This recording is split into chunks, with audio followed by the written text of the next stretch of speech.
சிம்மராசி. சிம்மராசிக்கு வந்து பார்த்திங்கன்னா உங்களது ராசி அதிபதி சூரியன் வந்து பார்த்திங்கன்னா 11ல் இருக்கும்போது ஜெயம், வெற்றி எல்லாமே அற்புதமாக இருக்குங்க.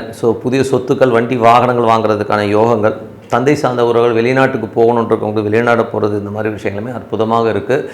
அதுக்கப்புறம் பார்க்கும்போது உங்களுக்கு 2 அதிபதியான புதன் 11ல் ஆட்சி பலத்தோடு இருக்கும். பெரிய பண வரவுகள், குடும்பத்துக்கு தேவையான வருமானங்கள் எல்லாமே அற்புதமாக இருக்குது. பெரும் பணம் பெரும் ஒரு லெவலில் வந்து செட்டில் ஆகிறதுக்கான வாய்ப்பு உள்ளது, ரொம்ப நல்லா இருக்குது. அதுக்கப்புறம் 3 மற்றும் 10ஆம் அதிபதியான சுக்கிரன் உங்களுக்கு வந்து 12ல் இருக்கும்போது நிறைய அலைச்சல்கள் இருக்கும்.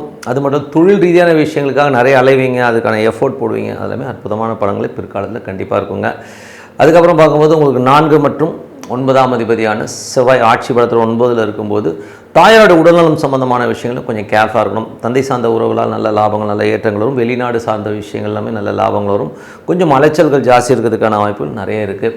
அதுக்கப்புறம் 5 மற்றும் 8ஆம் அதிபதியான குரு உங்களுக்கு 12ல் இருக்கும்போது குழந்தைகளால் கொஞ்சம் செலவுகள் வரதுக்கான வாய்ப்புகள் இருக்குது. கொஞ்சம் எமோஷனாக இருவீங்க, நல்லா இந்த பிள்ளை இந்த மாதிரி பண்ணுதுன்னு.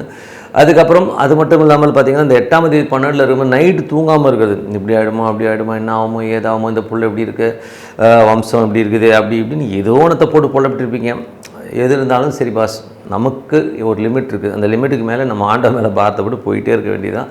நீங்கள் வருத்தப்படுறதுனால எதுவும் கிடைக்க போகிறதுங்கிறது வந்து முதல்ல வந்து நீங்கள் மைண்டில் வச்சுக்கோங்க. அதுக்கப்புறம் பார்க்கும்போது உங்களுடைய 6, 7ஆம் அதிபதியான சனி உங்களுக்கு வந்து 8ல் இருக்கும்போது வேலையில் ரொம்ப கவனமாக இருக்கணும். வேலையில் வந்து ரொம்ப கவனம் தேவை.